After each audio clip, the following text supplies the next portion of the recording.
دنیا ایک پاگل خانہ ہے جس کے اندر مجنون جمع ہے اور مجنون بیڑیوں اور ہتھ کڑیوں میں مقید ہیں۔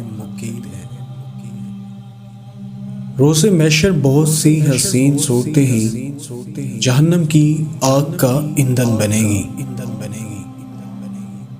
جس کو اللہ تعالیٰ اپنا دوست بناتا ہے اس پر تکالیف کا نزول فرماتا ہے، اور جس کو دشمن بناتا ہے اس پر دنیا فراخ کر دیتا ہے۔ نجات اخروی کی آرزو کرنے والے انسان کے لیے لازم ہے کہ وہ بوڑھوں کو باپ، جوانوں کو بھائی، چھوٹوں کو فرزند اور عورتوں کو ماں، بہن، بیٹی جانے۔ اگر کوئی صبر و فاقہ، رنج و غم پر صبر کرے تو اللہ تعالیٰ اسے اپنے مقبولوں میں لکھتا ہے اور قیامت کے دن اسے جنت عطا کرے گا اور اس پر رحم و کرم کی بارش کرے گا۔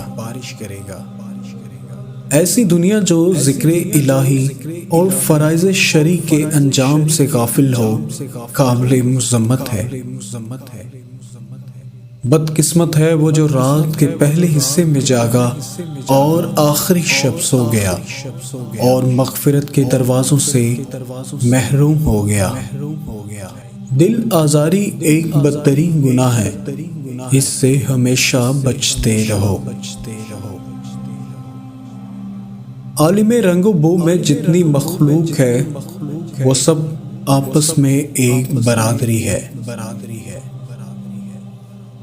جو شخص کافروں کو عزیز رکھتا ہے اس نے اہل اسلام کو ذلیل کیا۔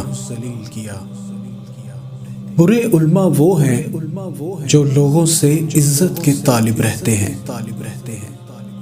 آخرت کے کام آج ہی کرو، دنیا کے کام کل پر چھوڑ دو۔